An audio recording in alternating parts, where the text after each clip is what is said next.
Il existe une fatigue qui ne vient pas du corps, une lassitude plus silencieuse et diffuse, qui ne ressemble ni à l'épuisement physique ni au simple besoin de repos. Celle-ci s'installe dans les gestes les plus ordinaires. Se lever devient difficile, commencer la journée devient lourd. Les choses que l'on sait devoir faire prennent la densité d'une montagne. Alors, on appelle ça la flemme, un mot presque léger, presque anodin, comme si le problème n'était qu'un manque momentané de volonté. Mais bien souvent, ce que l'on nomme paresse cache quelque chose de beaucoup plus profond. La flemme n'est pas toujours l'absence d'énergie. Parfois, elle est l'absence de lien avec soi-même. Il arrive qu'on ne manque pas de force, mais de respect envers sa propre existence. Car au fond, agir, se lever, avancer, commencer, tout cela repose sur une idée, la valeur qu'on accorde à sa propre vie. Un être humain protège ce qu'il estime de précieux. Il prend soin de ce qu'il respecte. Il investit du temps dans ce qu'il juge digne d'attention. Alors, lorsqu'on néglige constamment son corps, ses projets, ses ambitions, ses promesses personnelles, il faut parfois regarder plus loin que la simple question de la motivation.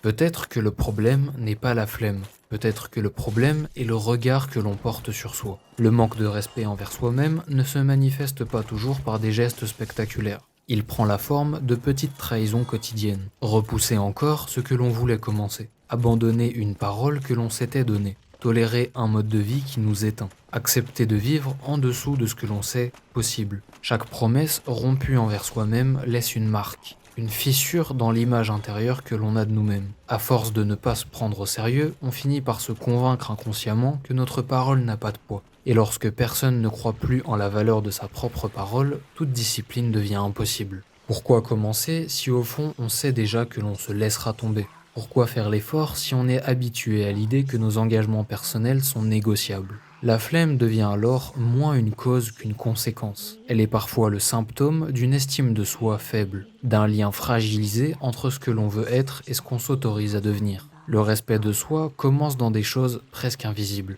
La manière dont on se parle, dont on pense à soi dans le silence, et surtout dont on traite son propre temps. Si tu considères ton temps comme sans valeur, tu le gaspilleras sans résistance. Si tu considères ton énergie comme secondaire, tu la laisseras se disperser. Mais si tu comprends que chaque journée est une matière rare, alors chaque heure commence à reprendre du poids. Le respect transforme ton rapport au temps. Une personne qui se respecte ne cherche pas forcément la perfection, mais elle refuse simplement de vivre contre elle-même. Elle comprend que laisser mourir ses ambitions dans l'inaction est une forme de renoncement intérieur. La paresse est souvent décrite comme un combat contre le mouvement. Mais parfois, elle est un combat contre le sens. Lorsqu'un individu ne sait plus pourquoi il agit, il n'éprouve plus de connexion avec ce qu'il fait. La volonté s'érode. On ne manque pas toujours de discipline et d'énergie, mais on manque parfois de considération pour ce que l'on pourrait devenir. Le respect de soi dans ce contexte consiste à reconnaître qu'il existe en nous quelque chose qui mérite d'être construit, quelque chose qui mérite de ne pas être abandonné à l'inertie. Imagine une maison laissée à l'abandon. Au début, ce ne sont que des petits signes.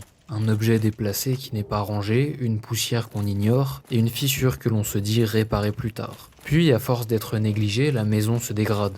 L'esprit fonctionne parfois de la même manière. Chaque action repoussée, chaque engagement personnel abandonné et chaque journée vécue dans la dérive renforce une impression, celle que notre propre vie ne mérite pas d'attention. Le respect de soi commence souvent par des actes extrêmement simples. Faire ce que l'on a dit qu'on fera, même lorsqu'on n'a pas envie et surtout lorsqu'on n'a pas envie. Car c'est précisément dans ces moments que l'image intérieure se construit. Chaque fois que tu tiens une promesse envers toi-même, tu renforces ta confiance. Non pas ta confiance en un résultat extérieur, mais dans ta capacité à te porter toi-même. Et cette confiance change tout. Une personne qui sait qu'elle peut compter sur elle-même n'aborde plus l'effort de la même manière. L'action cesse d'être une lutte permanente. Elle devient simplement une conséquence naturelle du respect que tu as pour toi-même et ta vie. Se lever quand on a la flemme, ce n'est pas seulement une question de productivité. C'est une manière de dire à sa propre vie « tu comptes ».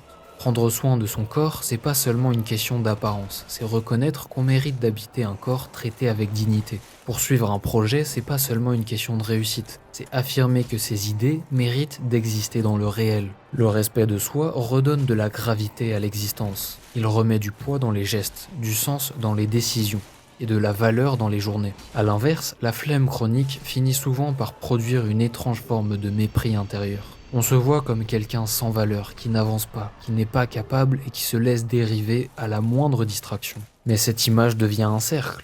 Si tu as vu mes vidéos précédentes, tu sais que plus on se voit ainsi et plus on agit ainsi. Plus on agit ainsi et plus cette image se confirme. C'est un cercle vicieux ou vertueux. C'est pourquoi la sortie ne commence pas par un grand changement. Elle commence par un acte de respect. Des gestes modestes qui rétablissent le lien entre la parole intérieure et l'action. Le problème de la flemme, c'est qu'elle érode lentement l'image que tu as de toi. À force de ne pas agir, tu finis par croire que tu es quelqu'un qui n'agit pas. Or, l'identité naît en effet de la répétition. Ce que tu fais régulièrement finit par devenir ce que tu crois être. Chaque action que tu fais construit ton architecture intérieure. Le respect de soi, ce n'est pas un concept abstrait. Il se manifeste dans la cohérence. Faire correspondre ce que l'on pense, ce que l'on dit et ce que l'on fait. C'est cette cohérence qui donne de la force à la volonté. La motivation, elle, est instable. Elle vient et repart. Le respect reste. C'est ton sens. Il agit même en l'absence d'envie. Il permet d'avancer lorsque le désir n'est plus là. Parce qu'il ne repose pas sur l'émotion du moment, mais sur la décision la plus profonde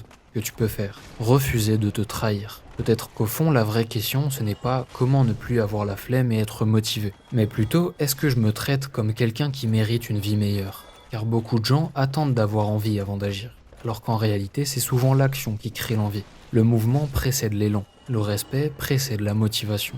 Commence par un geste, quelque chose de simple, mais que tu vas tenir. Parce qu'au fond, vaincre la flemme, ce n'est pas toujours une question de force. Ça a à voir avec ta dignité intérieure. Te respecter suffisamment pour ne plus offrir tes journées à TikTok. Te respecter suffisamment pour ne plus vivre en dessous de ton potentiel. Te respecter suffisamment pour devenir quelqu'un sur qui tu peux enfin compter.